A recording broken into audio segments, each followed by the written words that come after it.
what's the cost of staying the same? Is that where you end up in addiction? Is that where you end up with a heart attack? Is that where you end up in burnout? If you don't do something about this, does your team start to dissipate and people start dropping like flies? Like, I'm going to go work for this company. I'm quit because you didn't want to make a hard call about something you knew about. Well, if you don't change, then sometimes the universe changes things for you. And that pain is a lot harder.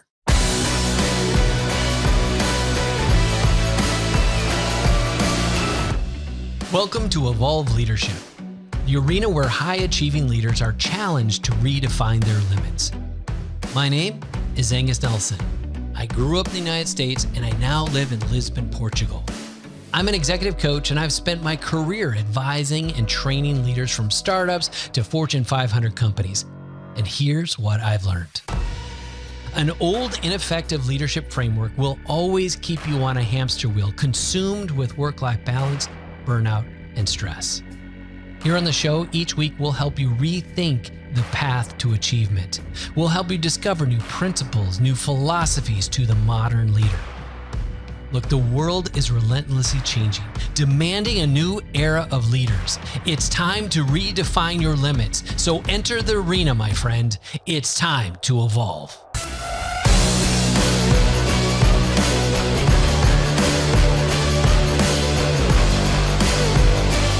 A couple of weeks ago, I was talking to a client and she tells me, I'm super self-aware. As we continue to talk, she goes on to acknowledge that everything in her business is plateaued. She knows that she's meant for something greater and there's a next level she wants to go to. And I'm like, cool. Then she shares all of these challenges that she's been having and the weaknesses that she recognizes in her leadership. You know, some of the things that, internally and externally, she admits that she's created some of her own chaos, and she definitely and definitively wants to become a better leader. I'm like, sweet, this is awesome. So then as I begin to guide her into the direction of exposing what's driving some of these issues she's facing, and we start to get deeper and talking, I'm asking some questions to go beyond just the knowledge of these weaknesses and idiosyncrasies. And suddenly she shuts down. I'm like, where did you just go? And she's like, well, I don't want to do this, she tells me. And I'm like, well, why? What's going on? She's like, I don't know. I'm just feeling all this resistance. And so I go and explore further. And I'm asking her some more questions and probing to find out what's driving this. She's like, look, I've read these books, ... this book, that book, whatever. I've worked with these coaches, ... I've done these things. I've been through these programs. Look, I know this stuff.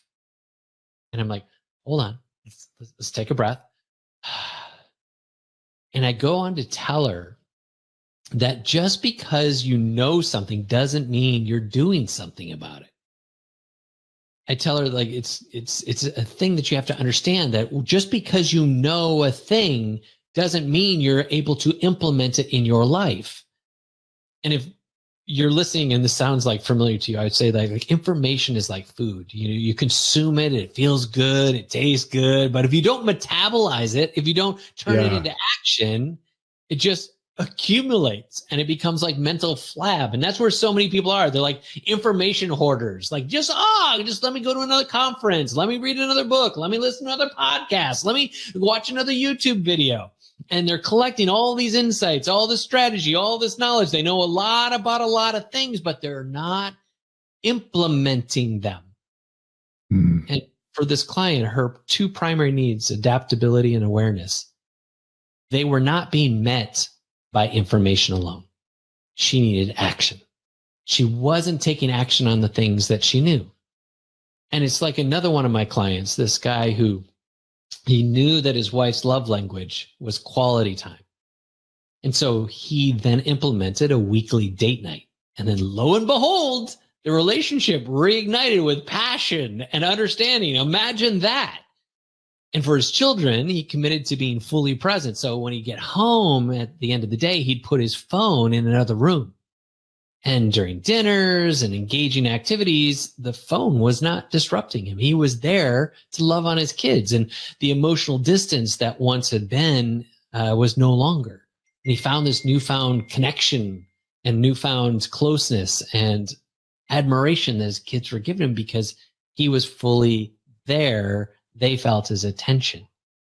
And this is what happens when you take not just owning, learning, knowing, and putting it with action. So you have to understand that information is like being given a roadmap, but action turns it into a journey.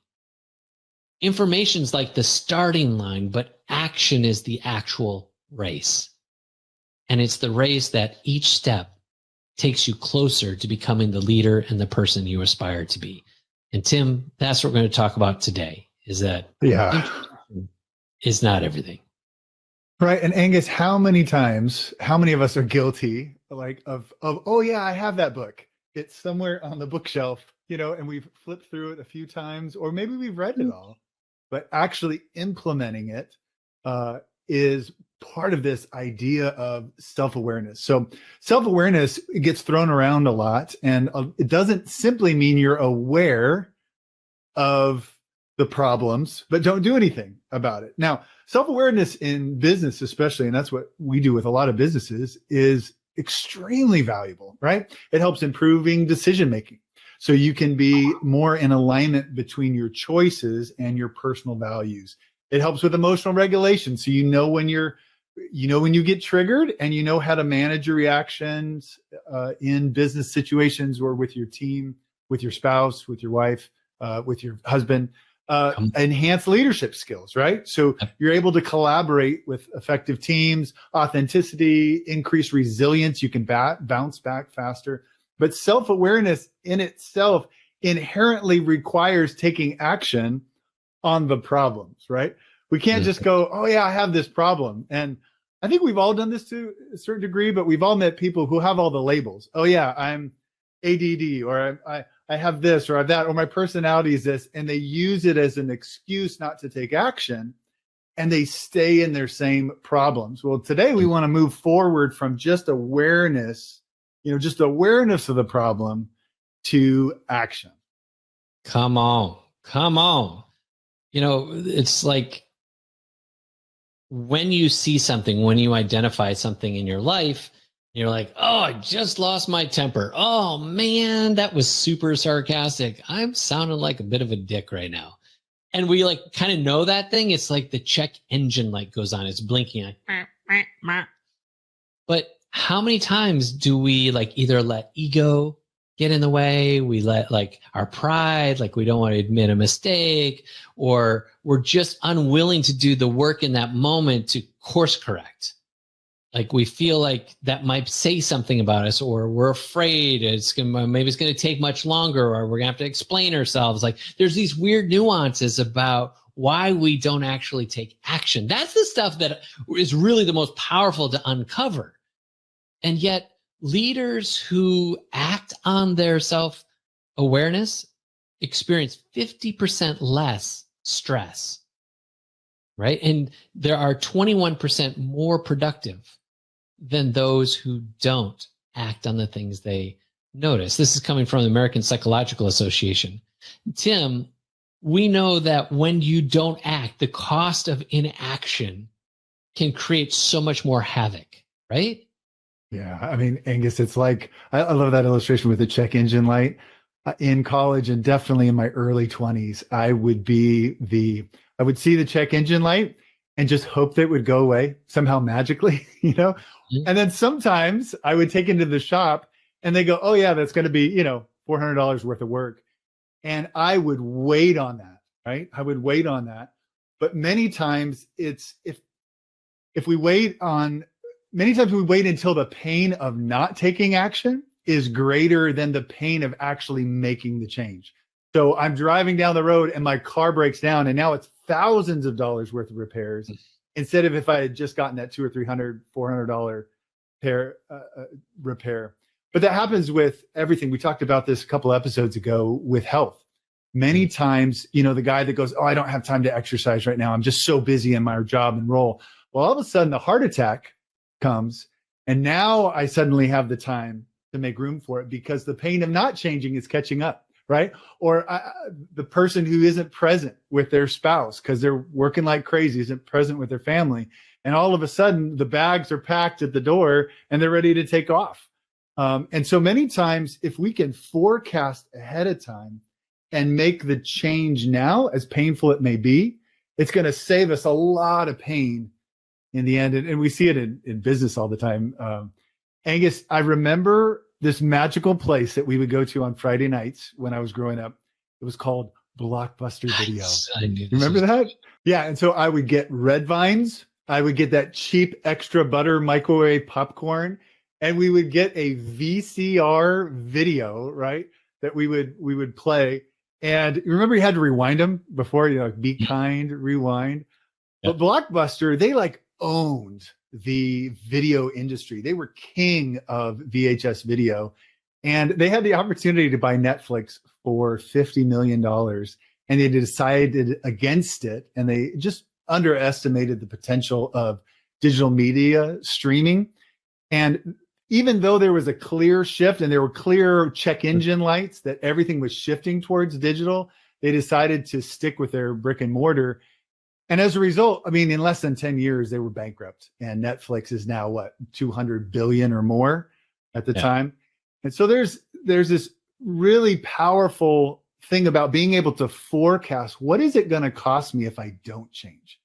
Rather than just go, oh yeah, I know this is wrong with me, but it's too hard to take action, or the resistance that your client faced.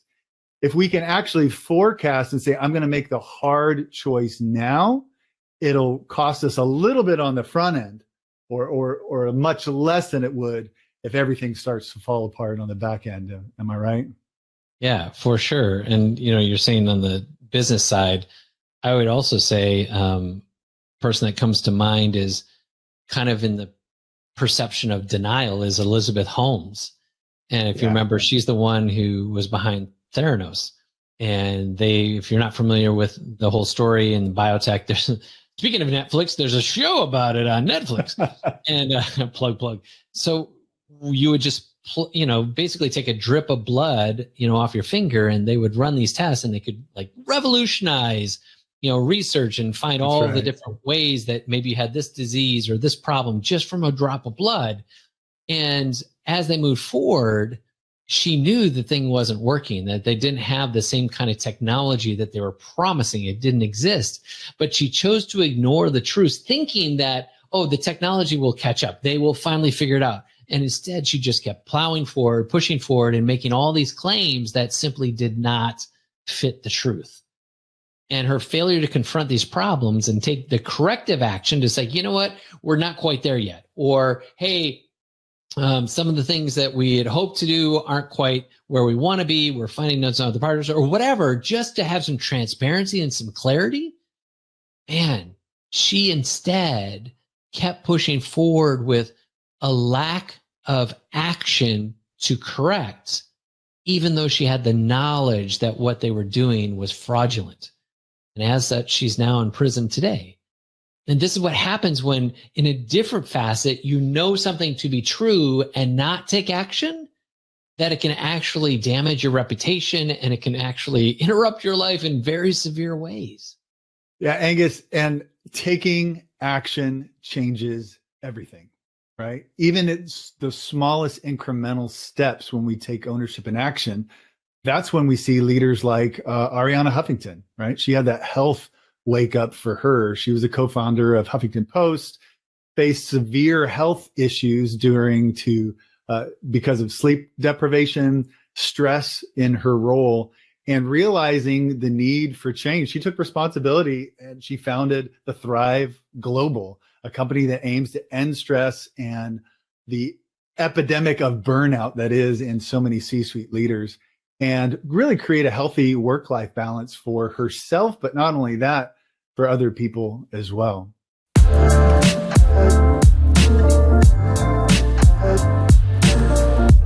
Let me just pause for a second to say this. There is one trait that you will find in every successful leader, no matter their industry, no matter their role. And that trait is action. And we want to inspire ambitious leaders like you to bet on yourself and take action on those audacious goals that you see in your heart. That's why we created our 90-day accelerator. It's a results-driven, battle-tested framework designed specifically for high-performing leaders like you to get unstuck and propel you towards your goals. And in just 90 days, you won't even recognize the person you used to be. To be a part of this elite community, go to evolveleadership.org. Now, back to the show.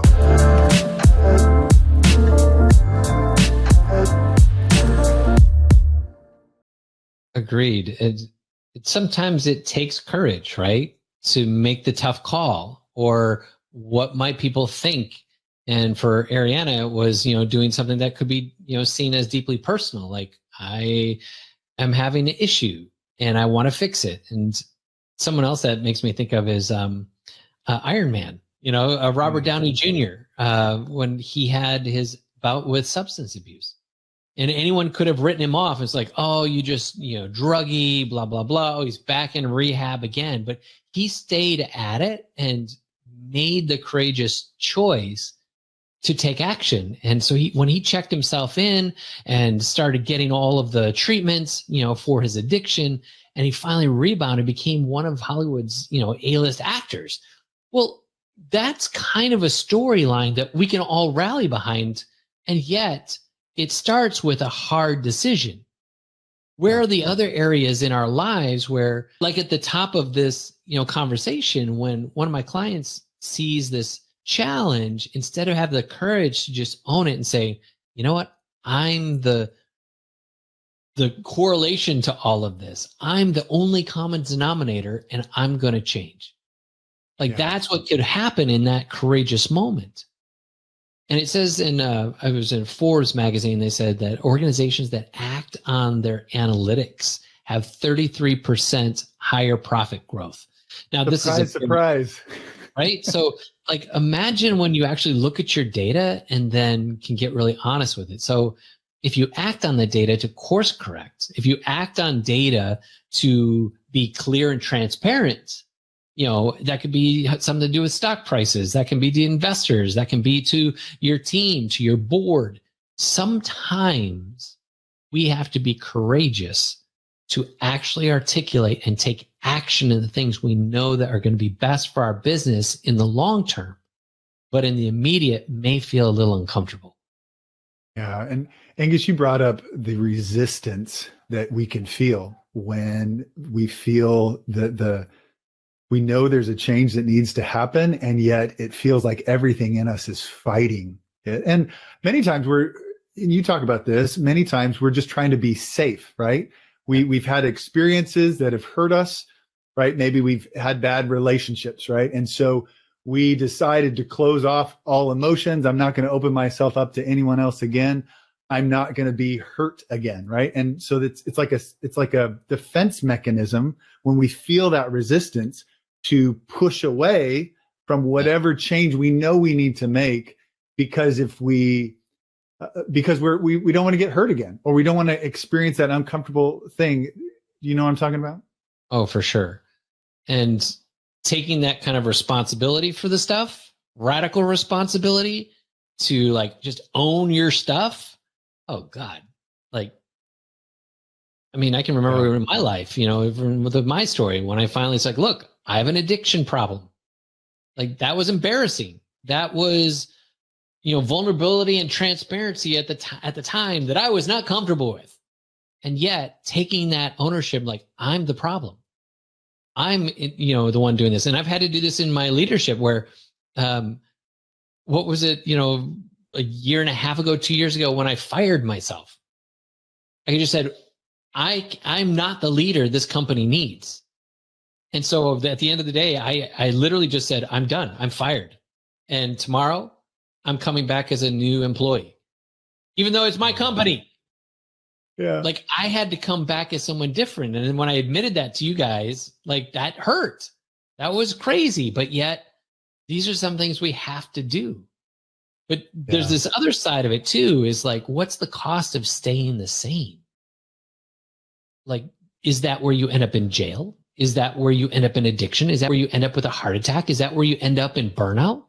If you don't do something about this, does your team start to dissipate and people start dropping like flies? Like, I'm going to go work for this company. I'm quit. Because you didn't want to make a hard call about something you knew about. Well, if you don't change, then sometimes the universe changes things for you. And that pain is a lot harder. And Angus, I think that is one of the biggest power moves that we can do as leaders, is to forecast, if I don't change, what is the dumpster fire that's going to happen in my family, in my relationship with my kids, with my business, if I don't make these shifts. And if someone can see that and see the train wreck ahead, man, it can help us take stock of the changes we need to make now to prevent and to create a future that we really want. I think another one, Angus, is this idea of valuing yourself to make the necessary investment. When I'm talking with different members in our community, it frustrates the heck out of me when they will put some of their self-improvement or some of the investments in themselves, they'll kind of put it off. And I'll ask them, like, if you had a big mover and shaker in your space and you had a big meeting with them, would you just like blow them off? And they're like, hell no, I'll never do that. And I said, then why are you blowing yourself off? But the idea of like, why are you breaking your commitments with yourself quite readily when you would never do that to someone that you valued and thought was important?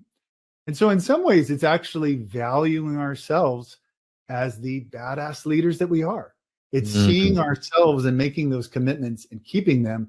Because when we realize that we're worth that investment, when we're worth making the change for, everything can start to change forward. Yeah. And then I would say the continuum of that, following that line of continuum then is, on one hand, it's valuing yourself, honoring who you are, honoring your role, your position, and your leadership. And then down the line of that continuum is like, I need to change because of my team. I need to change for the future of this company. I need to change for my spouse. I need to change for my kids.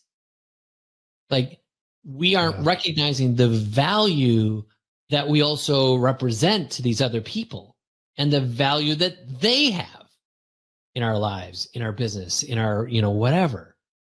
And I think some of this comes to stories we have in our heads of things from our past, things we've gone through or whatever, and we forget how to reprioritize. We forget what's important because we're so focused on some crap story we remember about something our sixth grade flag football coach said to us, or so-and-so that led my choir back in 8th grade, or something maybe my parents did or my sister, or something. Like, all those different things that have happened through the course of our lives that we've allowed to attach meaning and negative meaning to are these just shit stories that now bleed into our leadership, bleed into us being able to make the moves, taking the ownership, to have radical responsibility. Like, we're allowing these stories that are not even true, we may have even made up,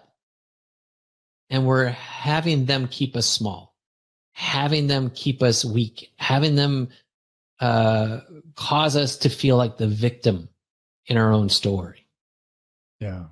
And as soon as we can rewrite that new story, all of a sudden action can start taking place. And my final encouragement is to start taking simple, actionable, measurable plan to start somewhere.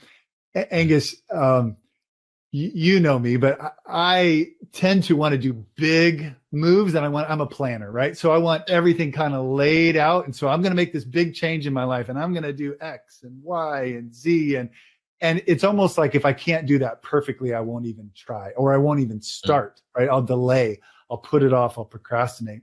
And if we can start taking simple, actionable, measurable, like micro steps toward that goal, toward that change, it creates a momentum, it creates a movement, it creates progress And remember, progress over perfection. Let's move forward. We'll become a better human, a better leader, a better father, mother, parent.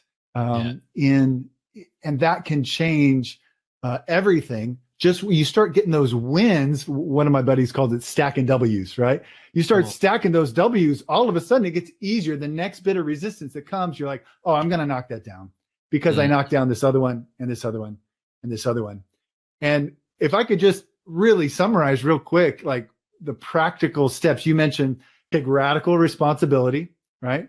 So if we have an area of resistance where we know we need to change, we just own it. We own everything we can control and take radical responsibility.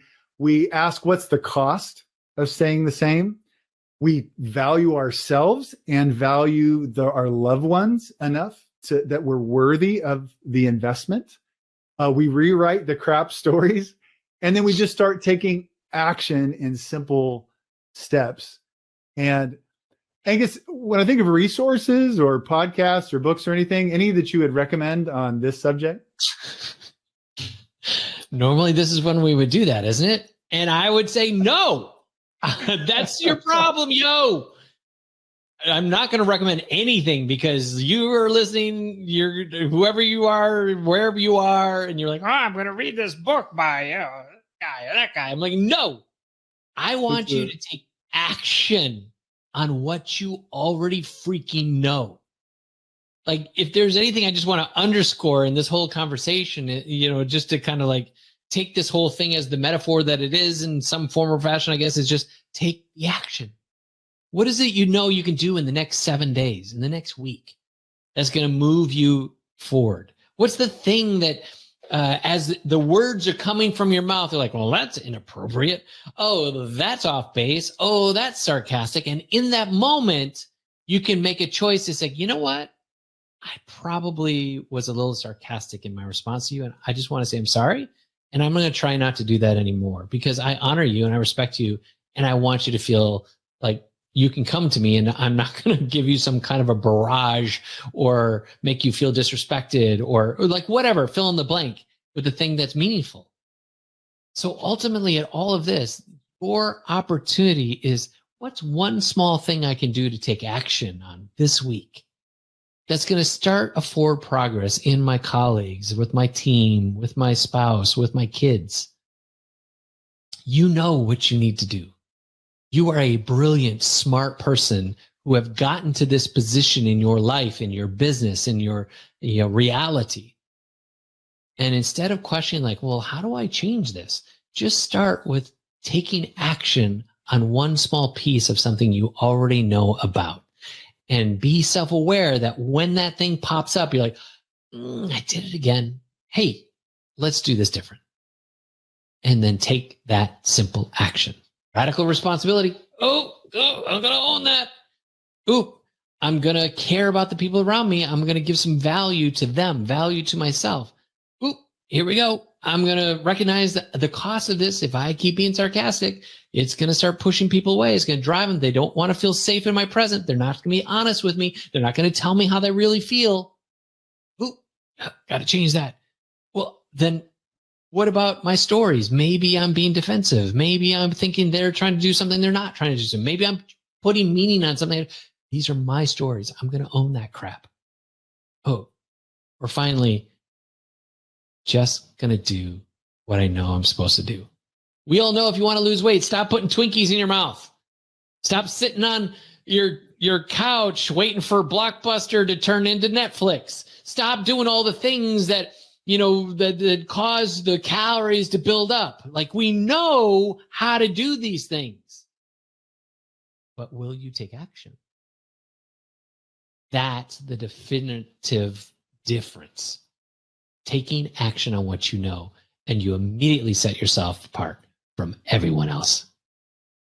And Angus, you said something about resistance that I thought was powerful, and that when we feel the need to change, when we feel the internal resistance that is fighting the changes we know we need to make, it's actually because we're getting a promotion with the universe. It's like we're getting called up. Talk about that a little bit. I mean, it's a perfect example of how we started this whole show. is my client feeling all the resistance, not wanting to take that action, not wanting to step forward.